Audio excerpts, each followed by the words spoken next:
Moi, l'Éternel, je suis un Dieu jaloux. Je punis l'iniquité des pères sur les enfants jusqu'à la 3e et à la 4e génération de ceux qui me haïssent. Et je fais miséricorde jusqu'en 1000 générations de ceux qui m'aiment et gardent mes commandements. Ce matin, je vais vous parler de bénédiction.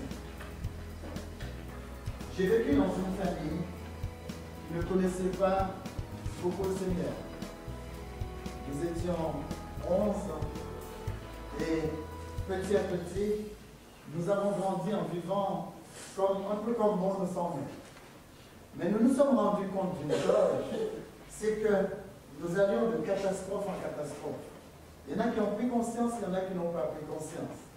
Et nous avions l'impression que le mal-être ou le mal-être vécu de manière intense était scotché à notre famille. Vous savez, j'ai grandi dans une famille où je me rappelais tout le temps les cris. Les cris parce que mon père se battait avec ma mère, les cris parce que mon père était entré ivre à 1h du matin.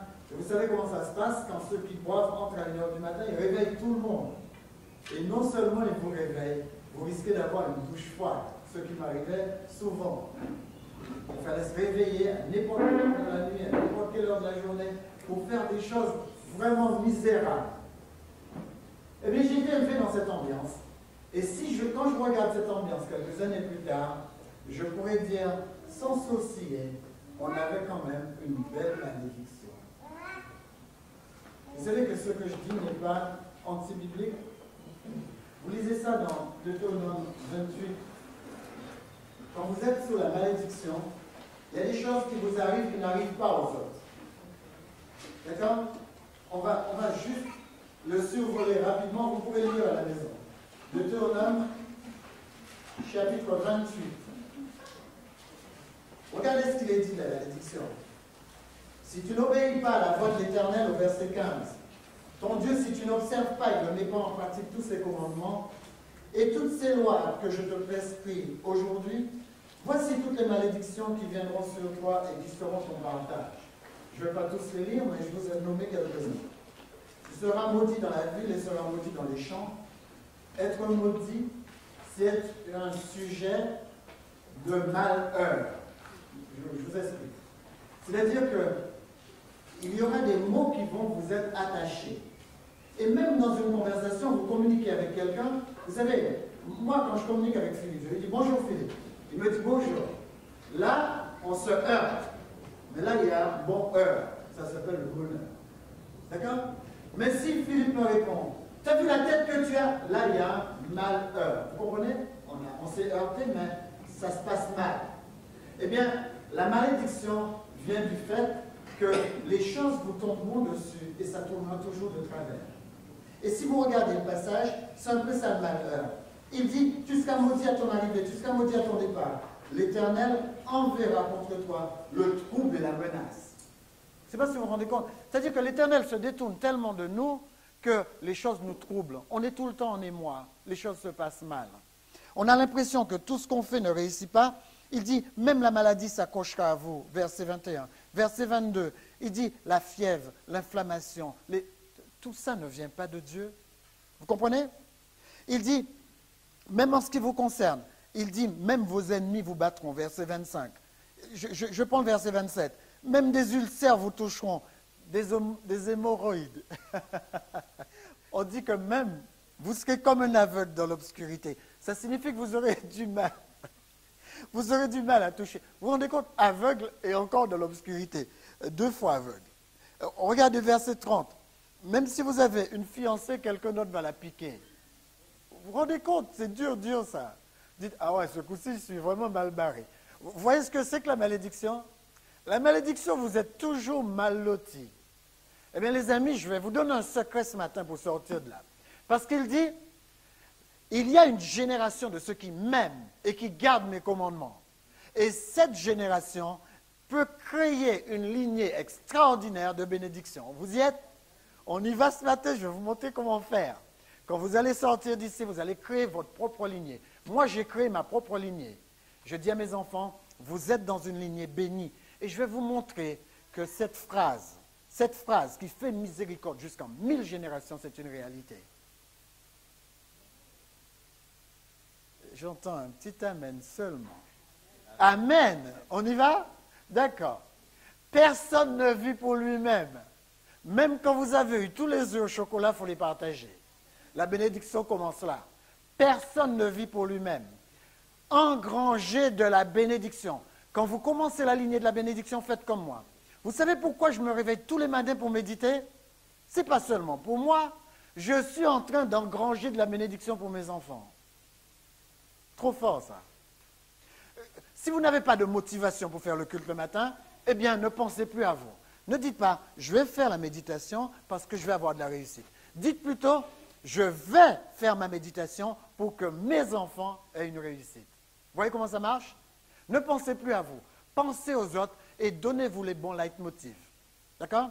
Chacun de nous, nous avons un compte devant Dieu. Imaginez-vous votre compte bancaire. Vous avez un compte bancaire devant Dieu. Chaque fois que vous faites quelque chose qui rentre dans la lignée du bien, c'est-à-dire de la bénédiction, eh bien, vous créditez votre compte. Chaque fois que vous faites quelque chose qui rentre dans la lignée du mal, c'est-à-dire attaché à la malédiction, vous débitez votre compte. À quel niveau est votre compte? S'il y en a qui sont à découvert, bienvenue. On va recouvrir ce compte spirituellement. On va engranger de la bénédiction. Pas seulement pour vous, mais pour vos enfants. Je vais même vous dire en secret. Si vous mettez en application ce que je vais vous montrer, non seulement vous allez prendre de la bénédiction pour vous et vos enfants, mais vous allez aussi bénir vos amis. Vous n'avez pas remarqué que ça c'est une réalité?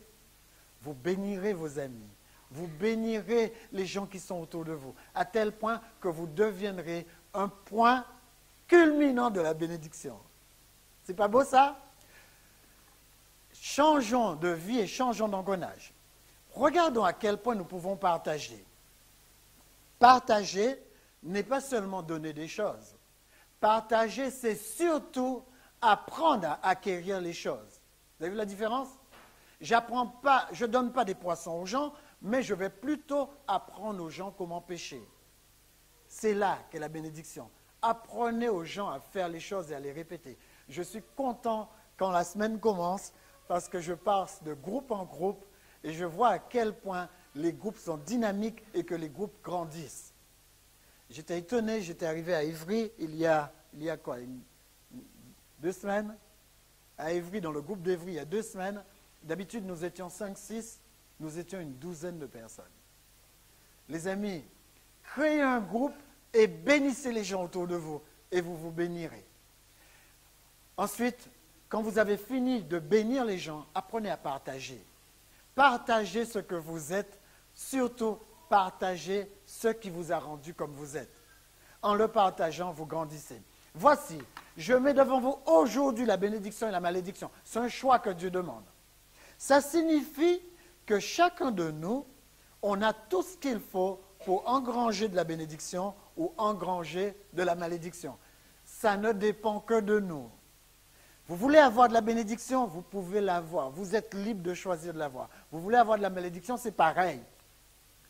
Si vous voulez de la bénédiction, le texte dit, obéissez à mes commandements, obéissez à mes préceptes, obéissez à mes paroles. Maintenant, je vais vous donner un secret. Ne laissez pas les autres vous dire ce auquel il faut obéir. Parce que Dieu vous considère comme assez adulte pour lire ce passage et le mettre en application. N'écoutez pas quelqu'un qui vous dit, écoute, il faut absolument que tu obéisses de cette manière-là. Non, non, non. La Bible n'a pas été écrite pour des théologiens. La Bible a été écrite pour qui? Pour des cuisiniers comme Marthe, pour des ouvriers comme Lazare, pour des collecteurs de taxes comme Matthieu, pour des prostituées comme Marie, pour des médecins comme Luc, c'est beau ça, pour des pécheurs comme Pierre, d'accord? Vous voyez, la Bible a été écrite pour tout le monde. Vous êtes sûrement dans l'un des cas de ces personnes qui étaient à la synagogue. La Bible peut être comprise par tout le monde. Cette semaine, ma fille et moi, on discutait un petit peu par rapport à un texte, Et je reviendrai sur ce texte avec vous tout à l'heure, pour vous montrer comment facile on peut comprendre la parole de Dieu. Alors, il dit, je vous prescris mes commandements. Si vous n'obéissez pas à mes commandements, si vous détournez de la voie que je vous prescris, vous ne tomberez pas sous la bénédiction. Sachez que l'Éternel nous chérit et il nous donne toutes les bénédictions. Je vais vous le montrer tout à l'heure. Bon, je vais trop vite par rapport à ce que j'ai envie de dire. L'Éternel va faire quelque chose. Il va dire, bénédiction, viens me voir. Je t'ordonne d'aller sur mon enfant. Je ne sais pas si vous vous rendez compte. Regardez le passage. Il dit, j'ordonnerai à la bénédiction d'être avec toi dans tes greniers et dans tout ce que tu entreprends. Quand vous allez acheter une voiture, commencez par la parole. Demandez à Dieu quelle est la voiture la meilleure pour vous. Quand vous allez, je ne sais pas, quel que soit ce que vous allez faire, l'Éternel dit, je vais ordonner à la bénédiction d'être avec toi dans tout ce que tu entreprendras. Et bon, avant d'aller plus loin, qui sait ce que c'est que la bénédiction? Ok, on va régler le problème. Deutéronome chapitre 8. Alors, je vais vous donner juste un exemple. Si vous voulez repérer la bénédiction, n'allez pas chercher une définition dans le dictionnaire, ils ne savent pas. Allez chercher une définition dans la parole de Dieu, parce que c'est Dieu qui a inventé le mot. D'accord? Prenez d'abord Proverbe 10, verset 22. Et regardez ce qu'il est dit. Et vous allez voir pourquoi ce matin je parle de bénédiction. Parce que si vous avez la bénédiction, vous avez tout. Regardez le verset 22. C'est la bénédiction de l'Éternel qui enrichit et il ne la fait suivre d'aucun chagrin. Ou encore, c'est la bénédiction de l'Éternel qui rend prospère et vous n'aurez jamais de chagrin avec. Vous avez entendu? Écoutez bien ce que le passage dit. La bénédiction de Dieu enrichit. La bénédiction de Dieu rend prospère. Et écoutez bien ce que Deutéronome. Regardez ce texte et regardez ce que dit Deutéronome. Et vous allez comprendre tout de suite. La bénédiction, la définition va s'imposer à vous. Et lisez Deutéronome 8, maintenant le verset 18. Il dit, souviens-toi de l'Éternel, ton Dieu, car c'est lui qui te donnera de la force pour acquérir les richesses. Alors, qu'est-ce qu'on a dit tout à l'heure? C'est la bénédiction qui donne les richesses et c'est la force qui donne les richesses. Alors, la bénédiction, c'est quoi? C'est la force. Le mot, c'est koach en hébreu. K-O-A-C-H. Ça signifie force, puissance, pouvoir. Vous avez entendu? C'est la bénédiction de l'Éternel qui enrichit et c'est la force de l'Éternel qui enrichit. C'est-à-dire que c'est la force, la puissance et le pouvoir que l'Éternel met sur vous qui vous enrichit. Alors, qu'est-ce que la bénédiction? La bénédiction, c'est une force, c'est un pouvoir, c'est une puissance que Dieu donne pour acquérir tout ce que vous voulez. Vous n'avez pas envie d'avoir ça?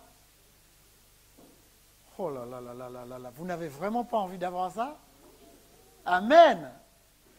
Moi, j'ai envie d'avoir cette puissance que Dieu donne, et quand je marche quelque part, cette puissance m'enrichit au niveau de ma sécurité, c'est-à-dire qu'elle me protège. Elle m'enrichit au niveau de, je ne sais pas, elle m'enrichit au niveau de ma communication, c'est-à-dire je parle comme il faut, et je bénis toujours les autres à travers ce que je dis. Elle m'enrichit au niveau de ma... Quoi encore? Elle m'enrichit au niveau de ma famille en me permettant d'avoir de bonnes relations avec eux. Mais au niveau de mes amis, elle m'enrichit également. Mais elle m'enrichit au niveau aussi financier parce que je ne manque de rien. La puissance de Dieu enrichit dans tous les domaines. Alors, cette bénédiction, il vous faut la voir. Elle va vous protéger, elle va remplir vos greniers. Bon, pour ceux qui n'ont pas de grenier, ce n'est pas grave. Mais elle va vous permettre d'atteindre la réussite dans tout ce que vous entreprenez. Dieu te bénira dans le pays que l'Éternel, ton Dieu, te donne. Mais l'Éternel, ton Dieu, a changé pour toi la malédiction en bénédiction parce que tu as aimé l'Éternel, ton Dieu. Voilà pourquoi l'Éternel m'a béni. Il a changé ma malédiction en bénédiction. Je sais que je ne mourrai pas alcoolique. Je sais que je ne mourrai pas du tabagisme. Je sais que je ne mourrai pas clochard. Vous savez que c'est vrai ce que je dis? Vous ne me croyez pas? Psaume 37, à partir du verset 13, qu'elle se dit, je n'ai jamais vu le juste abandonné, ni sa postérité mendiant son pain. Alors je sais que je ne vais jamais mendier. Pas vous. Les amis, prenons Dieu au mot. Dieu ne lâche jamais le morceau. Quand Dieu a dit qu'il va faire quelque chose, sûrement il va le faire. Regardez ça. Vous pouvez être béni parce que vos parents vous ont béni, d'accord? Mais il y a une bénédiction particulière pour vous si vous commencez une nouvelle lignée aujourd'hui. Vous pouvez dire, ce que j'ai vécu dans ma famille, comme Lambert, n'était pas top. Maintenant, je commence une lignée de bénédiction. Et regardez la bénédiction qui est attachée à la première génération. Il dit, je rends grâce à Dieu que mes ancêtres ont servi et que je sers avec une conscience pure de ce et ceci nuit et jour. D'accord?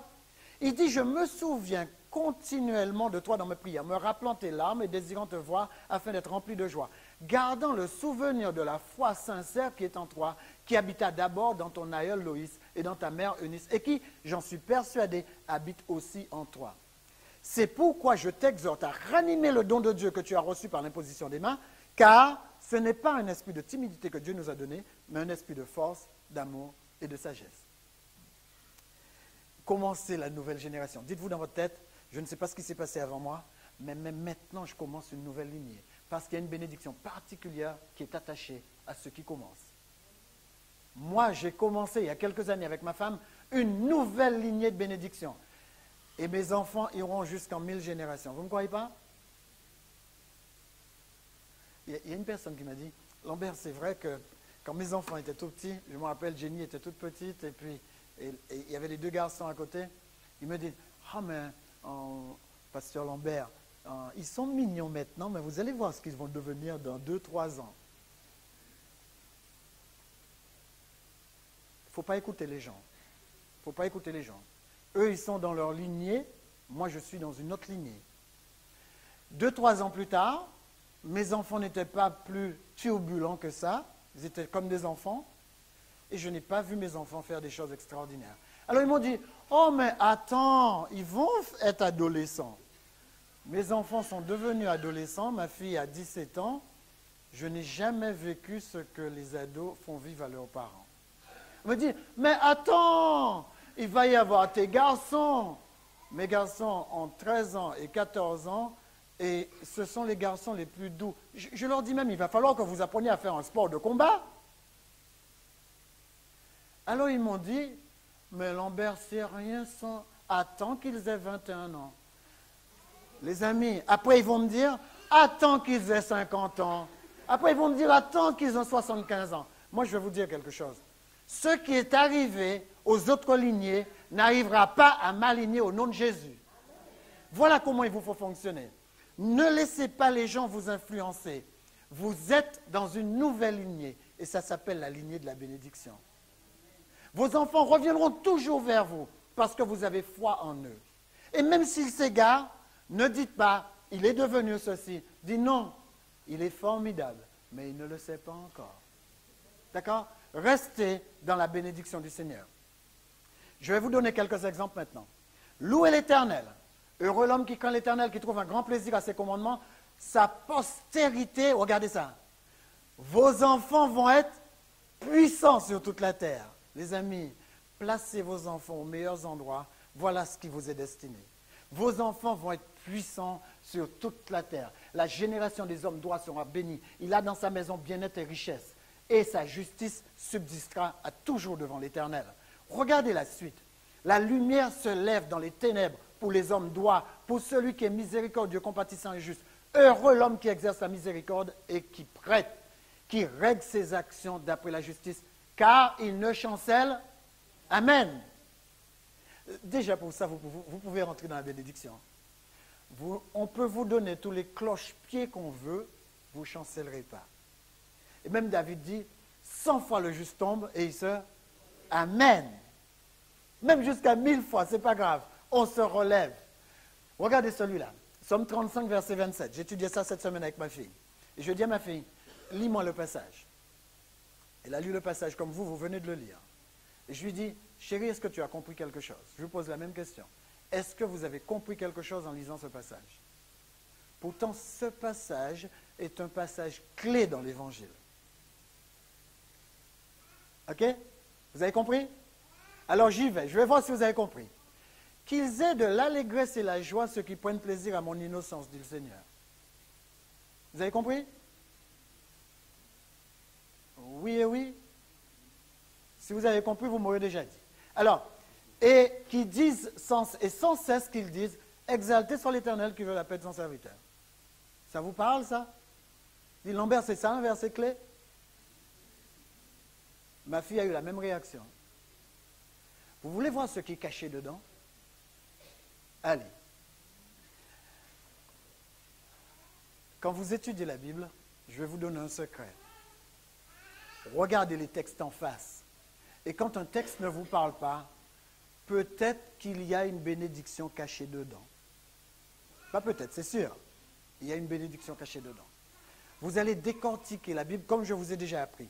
Et voilà ce que vous allez en expurger. D'accord?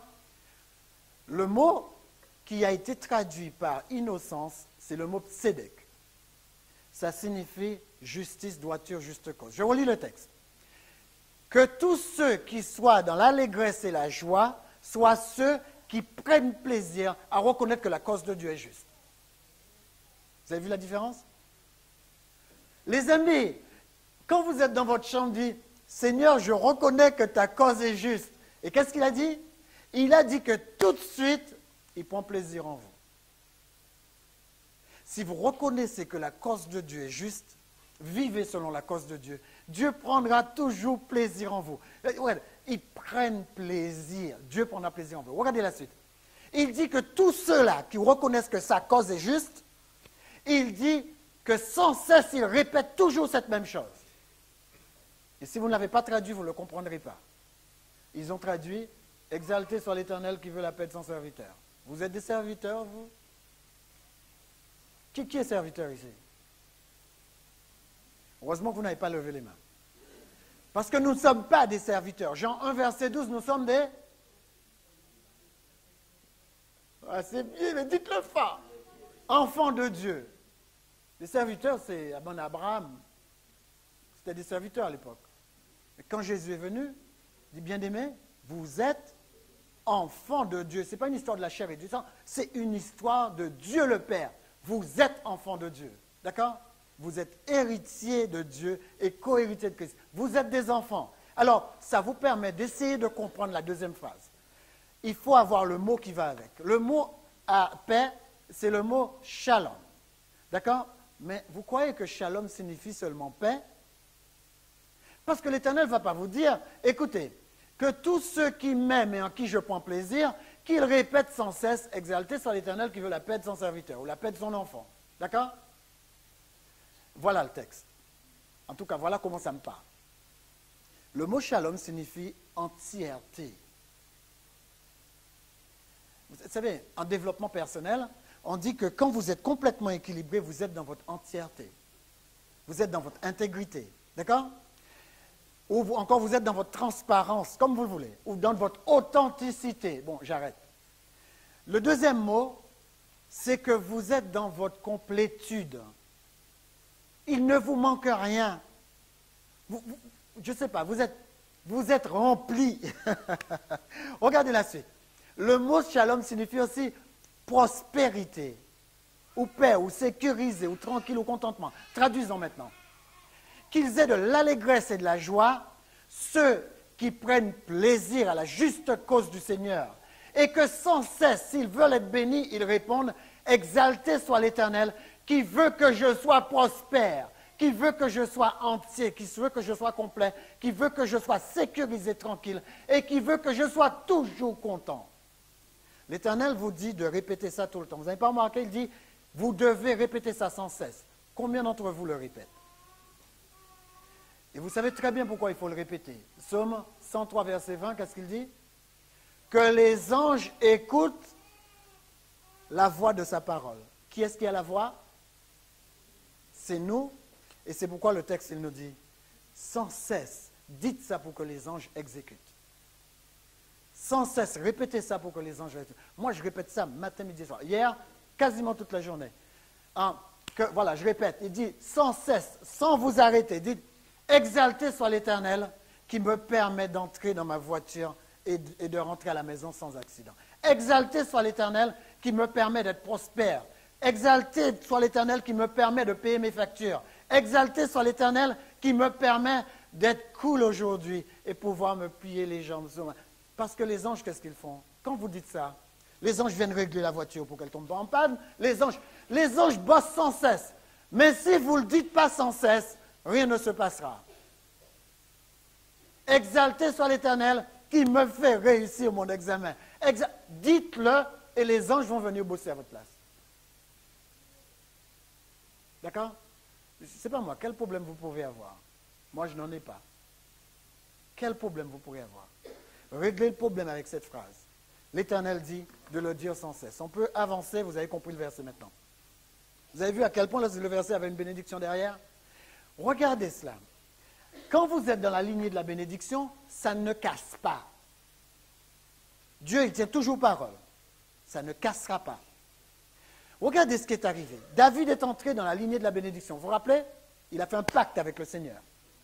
Une fois qu'il a fait le pacte, David va mourir. Et quand il meurt, l'Éternel va passer le pacte à Salomon. Mais à cause de David, regardez, 11 ans plus tard, regardez ce qu'il dit. Quand Salomon a fini de prier, je vous l'ai dit tout à l'heure, il dit, « Ainsi tu as tenu parole à ton serviteur David, mon père, et que tu as déclaré de ta bouche, tu l'as accompli en ce jour par ta puissance. » C'est-à-dire, tout ce qu'il avait dit à David, il l'a accompli sur Salomon. Ça, c'est 11 ans plus tard. Vous êtes d'accord? Il dit, observe la promesse que tu... Maintenant, Éternel, observe la promesse que tu as faite à David, mon père, en disant, tu ne manqueras jamais devant toi d'un successeur. Oh, qu'elle s'accomplisse, Dieu d'Israël, la promesse que tu as faite à ton serviteur David, mon père. Salomon se réclame et Dieu va l'exaucer. Maintenant, regardez ça. Dieu dit, voilà ce que je vais faire, Salomon. Puisque toi, tu me rappelles ce que David a dit, ce que j'ai dit à David, voilà ce que je vais faire. J'exauce ta prière et ta supplication que tu m'as adressée. Je sanctifie cette maison que tu as bâtie. Si tu marches en ma présence, comme a marché David ton père, avec sincérité de cœur et avec droiture, faisant tout ce que je t'ai commandé, si tu observes mes lois et mes ordonnances, j'établirai pour toujours ton trône. Vous voyez, toujours à cause de David. C'est pourquoi je vous dis, commencez une nouvelle lignée. Parce que l'Éternel va bénir vos enfants à cause de vous. Une fois que vous avez fait le pacte avec Dieu, même si vos enfants partent de travers, regardez Salomon, il n'est pas parti de travers, et Dieu l'a béni. Est-ce que Dieu l'a béni à cause de ses actions? Les amis, est-ce que Dieu l'a béni à cause de ses actions? Allez prendre 1000 femmes, vous allez voir. Non, Dieu l'a béni, Dieu le dit. Dieu le bénit à cause de son père. Alors, vous voyez ça s'appelle de la prévoyance. Moi, en prévoyant que mes enfants peuvent dérouter un petit peu, j'ai déjà engrangé assez de bénédictions pour eux plus tard. Vous voyez comment ça marche? Eh bien, regardez la suite. 23 ans plus tard, l'Éternel dit à Salomon, puisque tu agis de la sorte, vous avez vu, il a tourné mal. Il dit, et que tu n'as point observé mon alliance. Vous avez bien vu qu'il a tourné mal. Dieu lui a dit, si jamais tu observais mon alliance, je ferai en sorte que la bénédiction se perpétue. Mais Dieu lui dit, regarde ce que tu as fait. Il a dit, je déchirerai le royaume de dessus toi et je le donnerai à ton serviteur. Seulement, je ne le ferai point pendant ta vie à cause de David. Vous avez vu? Et Salomon, t'as dérouté là. Je vais continuer à maintenir la bénédiction à cause de David. Vous voyez pourquoi je vous dis de prier pour vos enfants? Vous allez dire, ouais, mais Lambert, je ne suis même pas encore marié. Mais mon ami, prie déjà pour les enfants qui vont naître de ton mariage. D'accord? Bénissez vos enfants, engrangez de la bénédiction. Il dit, c'est de la main de ton fils que je l'arracherai. Je ne l'arracherai cependant pas tout le royaume. Je laisserai, regardez ça, je laisserai une tribu à ton fils à cause de David. Dieu allait tout enlever, mais il dit, je vais au moins laisser une tribu à cause de David. 57 ans plus tard après David, c'est le fils Roboam, fils de Salomon. La Bible dit que ce fils-là, qui Dieu a laissé, ne serait-ce qu'une petite partie d'Israël, regardez ce qu'il a fait. Il a tourné mal aussi. Alors, la Bible dit, il se livra à tous les péchés que son père avait commis avant lui. Tout ce que Salomon n'a pas fini, il a fini pour Salomon. Et regardez ce que Dieu dit. Dieu dit, à cause de... Amen. À cause de David. Les amis, vous pouvez déjà bénir vos petits-enfants qui vont dérouter. Vous avez entendu ça? Vous pouvez déjà bénir vos petits-enfants qui vont dérouter. Et à cause de vous, Dieu va maintenir le cap. Dieu ne lâche jamais le morceau. Il dit, mais à cause de David, lui, l'Éternel lui donna une lampe à Jérusalem, en établissant son fils après lui, en laissant subsister Jérusalem. Car David avait fait ce qui est droit aux yeux de l'Éternel. Il ne s'était pas détourné d'aucun de ses commandements pendant toute sa vie, excepté dans l'affaire d'Uri. Vous vous rappelez? Bon, oublions cette affaire-là. Mais en tout cas, David n'a jamais lâché le morceau avec l'Éternel. Même quand il est tombé avec Bathsheba, David est revenu. Dieu a aimé ça. Vous lisez ça dans le psaume 51. Mais voyez plutôt ce qui se passe. Les enfants de David sont sauvegardés à cause de David. Qui dit mieux? Quand vous priez, quand des fois vous êtes découragé, dites, oh Seigneur, écoute, tu sais Seigneur, regarde comment je traverse des trucs raides. Ça fait un moment que je suis avec toi. Regarde comment tu me traites. Écoute Seigneur, je me barre. Avant de vous barrer, pensez à vos enfants. Pensez à vos enfants. Restez là. Souffrez, traversez les difficultés. Parce que 1 Corinthiens 10, verset 13, qu'est-ce qu'il dit? L'Éternel ne vous donnera jamais quelque chose qui soit au-delà de vos forces. Mais l'Éternel va rester à côté de vous. Et il vous donnera le moyen de pouvoir vaincre. Alors les amis, peut-être que vous êtes à 5 minutes de vaincre. Ne lâchez pas le morceau. Pensez à vos enfants et à vos petits-enfants. Ne lâchez pas le morceau. Regardez plutôt. 305 ans plus tard. Ouh! Elle dit, ouais, ça fait 3 siècles. Dieu peut arrêter avec ça. Dieu, il ne lâche pas le morceau. Vous voyez ce que je vous ai dit? 305 ans plus tard, la 3e année d'Oséas, fils d'Élia, roi d'Israël, Ézéchias, fils d'Échaz, roi de Juda, régna. Il avait 25 ans lorsqu'il devint roi et il régna 29 ans. Sa mère s'appelait machin, ça ne nous intéresse pas, mais il fit ce qui est droit aux yeux de l'Éternel. Vous avez vu? Regardez le nombre de générations qui sont passées. Il fit ce qui est droit aux yeux de l'Éternel, entièrement comme avait fait David, son père. Regardez la référence. On n'a pas dit Salomon, on n'a pas dit Roboam, on a dit David. Il mit sa confiance en l'Éternel, le Dieu d'Israël, et parmi tous les rois de Juda qui virent après lui ou qui le précédèrent, il n'y eut point de semblable à lui. Il fut attaché à l'Éternel, il ne se détourna point de l'Éternel, et il observa les commandements que l'Éternel avait prescrits. Et l'Éternel fut avec Ézéchias qui réussit dans toutes ses entreprises. Vous allez dire, ouais, mais où est David là-dedans? On y va? C'est pourquoi ainsi parle l'Éternel sur le roi d'Assyrie. Parce que Ézéchias était attaqué par le roi d'Assyrie. Il dit, il n'entrera point dans cette ville, il n'y lancera point de trait, il ne lui présentera point de bouclier et il n'élèvera point de retranchement contre elle. Il s'en retournera par le chemin par lequel il est venu et il n'entrera point dans cette ville, dit l'Éternel. Je protégerai cette ville pour la sauver à cause de qui? Amen. C'est beau ça, hein? L'Éternel va sauver la ville à cause de David, pas à cause d'Ézéchias, à cause de David. Les amis, 3 siècles se sont déjà écoulés. Béni, béni, béni. C'est trop fort ça. C'est trop fort. L'Éternel va utiliser la bénédiction qu'il avait mise sur David pour sauver une ville 305 ans plus tard.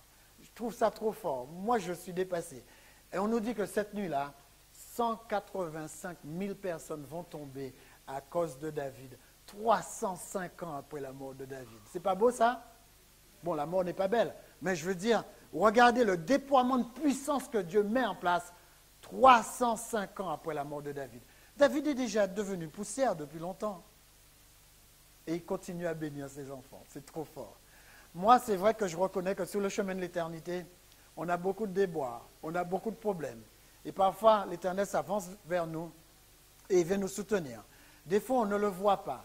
Mais j'écoutais un chant hier qui disait que même quand on ne le voit pas, il y a les pas de l'Éternel à côté de nous. J'ai entendu un autre chant avant-hier soir qui disait « Vous pouvez briser mes os comme vous le voulez, mais sachez une chose, vous ne pourrez jamais briser ma foi. » Les amis, quand j'écoute ça, je me dis « Mais il peut toujours venir l'ennemi, il peut faire ce qu'il veut, mais l'Éternel le fait disparaître aussi vite qu'il est venu. » Et c'est la raison pour laquelle vous devez tenir. Vous devez tenir parce que c'est une histoire de bénédiction. J'en prends aujourd'hui à témoin contre vous le ciel et la terre. J'ai mis devant toi la vie et la mort, la bénédiction et la... Mais moi, je t'en prie, dit l'Éternel, choisis la bénédiction afin que tu vives. Choisis la vie, choisis la bénédiction. Ne rendez à personne mal pour mal, dit Pierre. N'injuriez personne. Vous savez que le fait de commencer à ouvrir sa bouche et injurier les gens, c'est déjà une malédiction? N'injuriez personne, mais bénissez avec votre bouche. Parce que plus vous bénissez, regardez ça, bénissez au contraire, car c'est à cela que vous avez été appelés afin d'hériter la bénédiction. Vous avez entendu? Vous avez comme héritage la bénédiction, c'est un passage obligé. Mais si vous ouvrez votre bouche en insulte, vous allez faire tomber votre bénédiction. Faites attention à ce qui sort de votre bouche. Qu'est-ce qui doit sortir dans notre bouche? Exaltez l'Éternel parce qu'il m'a rendu prospère. Exaltez l'Éternel parce qu'il m'a fait du bien. Exaltez l'Éternel parce qu'il m'a sécurisé. Exaltez l'Éternel parce qu'il m'a fait atteindre mon accomplissement. D'accord? Répétez ça tous les jours, ça marche.